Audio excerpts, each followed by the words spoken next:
महिला सम्मान योजना के बाद आज अरविंद केजरीवाल ने संजीवनी योजना को अनाउंस किया है। चुनावों को देखते हुए आम आदमी पार्टी एक के बाद एक वेलफेयर स्कीम्स कहिए या रेवड़ी कहिए उसका अनाउंसमेंट कर रही है। संजीवनी स्कीम क्या है ये समझने के लिए हमारे साथ हैं दिल्ली के स्वास्थ्य मंत्री सौरभ भारद्वाज। सर, ऑलरेडी आप दावा करते हैं कि फ्री इलाज है दिल्ली में, बेहतर इलाज है, तो फिर ये अलग से संजीवनी स्कीम बुजुर्गों के लिए क्यों? देखिए, दिल्ली के तमाम सरकारी अस्पतालों में टेस्ट, दवाइयाँ, सर्जरीज, प्रोसीजर्स, एडमिशन, रहना, ओपीडी, आईपीडी सब मुफ्त है। और मुझे लगता है पूरे हिंदुस्तान में इकलौती ऐसी सरकार है जहां पे सरकारी अस्पताल, डिस्पेंसरी, मोहल्ला क्लिनिक पूरी तरह से मुफ्त है, वरना बाकी जगह इसके पैसे दिए जाते हैं। लोगों के मन में ये भय था कि 60 साल की उम्र के बाद आप रिटायर हो जाते हैं, आपको अगर इलाज कराने प्राइवेट अस्पताल में जाना पड़े तो खर्चा कैसे करें।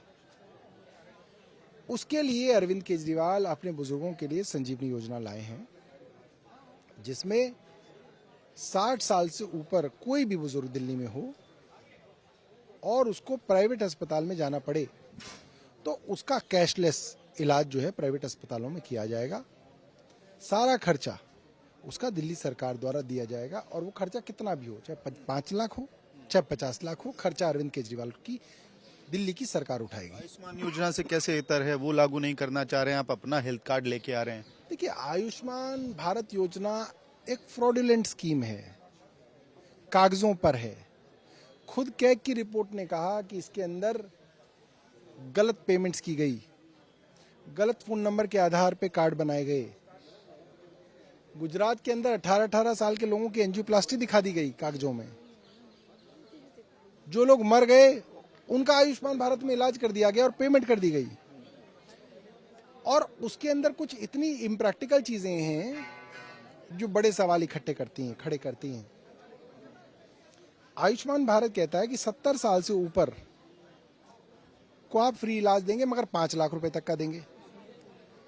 तो आदमी रिटायर तो 60 साल की उम्र में हो जाता है, तो 60 से 70 वालों का केंद्र सरकार क्या करना चाहती है?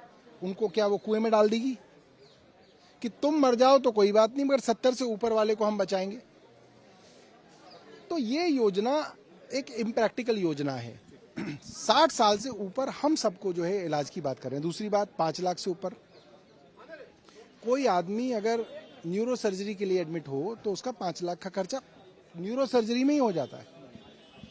अगर वेंटिलेटर पे उसको रख दिया जाए तो रोज का खर्चा लाख रुपए होता है। तो 5 लाख के खर्चा होने के बाद आप क्या करोगे? उसका केंद्र सरकार तो कह रही कि हम तो 5 लाख रुपए देंगे, फिर क्या उसको सड़क पे छोड़ दोगे? उसको मरने के लिए छोड़ दिया जाएगा, निकाल दिया जाएगा अस्पताल से? अरविंद केजरीवाल जी की स्कीम ये कहती है कि अगर वो 60 साल से ऊपर का है और उसके ऊपर खर्चा चाहे 5 लाख हो चाहे 50 लाख हो, वो सारा खर्चा दिल्ली सरकार देगी। कहां से आएगा? अमित मालवीय कह रहे हैं क्योंकि आप चुनाव जीत नहीं रहे हैं इसलिए एक के बाद एक रेवड़ियों का अनाउंसमेंट कर रहे हैं। अमित मालवीय फाइनेंस मिनिस्टर हैं कहीं के, तो मुझे तो जानकारी है नहीं। जब हमने दिल्ली में 200 यूनिट बिजली फ्री की, तब भी भारतीय जनता पार्टी और कांग्रेस ही कहती थी पैसे कहां से आएगा। हमने 20,000 लीटर पानी फ्री किया, इन्होंने कहा पैसा कहां से आएगा। हमने बुजुर्गों की तीर्थ यात्रा फ्री की, इन्होंने कहा पैसा कहां से आएगा। हमने कहा हम स्कूलों को वर्ल्ड क्लास बनाएंगे, स्विमिंग पूल बनाएंगे, डेस्क बनाएंगे, बिल्डिंग बनाएंगे, ग्रेनाइट लगाएंगे स्कूलों में, इन्होंने कहा पैसा कहां से आएगा। हमने कहा हम अस्पतालों में इलाज, दवाई, टेस्ट सब फ्री करेंगे, इन्होंने कहा पैसा कहां से आएगा। सब चीजें चल रही हैं, पैसा आ रहा है।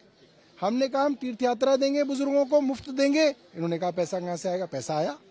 हमने महिलाओं की बस यात्रा मुफ्त कर दी, इन्होंने पूछा पैसा कहां से आएगा। पैसा आ रहा है। सारी योजनाएं चल रही हैं। तो पैसे की चिंता इनको क्यों है? क्योंकि इनको लाखों करोड़ों रुपए के जो ऋण हैं उद्योगपतियों के, वो माफ करने होते हैं। उसके लिए पैसा है इनके पास। इनका पैसा लेके ललित मोदी भाग जाएं, विजय माल्या भाग जाएं, तो इनके कोई दिक्कत नहीं है। मगर गरीब के ऊपर, आम आदमी के ऊपर पैसा खर्च कर दिया जाए तो हाय पैसा कहां से आएगा? भाई अमित मालवीय जी आपसे नहीं मांगेंगे, आप अपनी चिंता मत करो, पैसा आ जाएगा। ठीक है, आखिरी सवाल सर, कल जो गृह मंत्री का अभिभाषण रहा राज्यसभा के अंदर, उसको लेके बड़ा विवाद चल रहा है। इंडिया ब्लॉक गृह मंत्री पर आरोप लगा रही है। प्रधानमंत्री ने स्पष्टीकरण दे दिया है, लेकिन इसके बावजूद अरविंद केजरीवाल और विपक्ष के नेता बीजेपी मुख्यालय का घेराव कर रहे हैं। क्या वजह है? प्रधानमंत्री जी का स्पष्टीकरण जले पे नमक छिड़कने जैसा है। क्या कह रहे हैं प्रधानमंत्री? प्रधानमंत्री कह रहे हैं क्योंकि कांग्रेस ने अपमान किया था अंबेडकर साहब का, इसलिए हमें अपमान करने का लाइसेंस मिल गया। ये कौन सी थ्योरी है?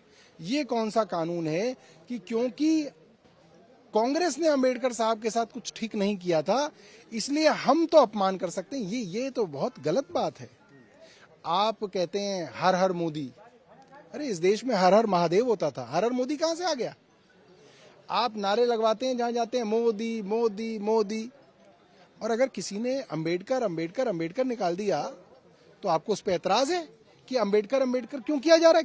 क्यों ना किया जाए? आप कह रहे हैं कि अंबेडकर अंबेडकर करने वाले स्वर्ग नहीं जाएंगे, इसका मतलब आप ये कह रहे हैं वो नरक में जाएंगे। ये बहुत घटिया मानसिकता है, और ये मानसिकता अमित शाह जी की नहीं है, ये आरएसएस की मानसिकता है। वो आरएसएस जो सैकड़ों सालों से एक संस्था है, मगर उसके बावजूद उन्होंने अपना सरसंघ संचालक कभी कोई दलित नहीं बनाया। क्यों? आपको दलित नहीं दिखे इस देश के अंदर? आप सिर्फ सवर्णी ही बनाते रहेंगे? तो ये मानसिकता जो है ये बहुत दलित विरोधी मानसिकता है, और इसी मानसिकता के कारण दलितों का 5000 साल से ज्यादा तक उत्पीड़न किया गया, जानवरों जैसी उनकी जिंदगी रही।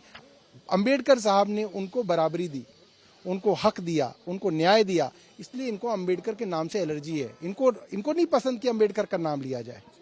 करने के लिए धन्यवाद। तो स्पष्ट है कि आम आदमी पार्टी इंडिया अलायंस कुल मिला के बीजेपी और गृह मंत्री अमित शाह को अंबेडकर वाले मुद्दे पे घेरने के लिए तैयार है, और आज शाम 4 बजे अरविंद केजरीवाल बीजेपी मुख्यालय का घेराव करने के लिए आम आदमी पार्टी के कई बड़े नेता और विपक्ष के बाकी सांसदों के साथ विरोध प्रदर्शन करने के लिए पहुंचेंगे।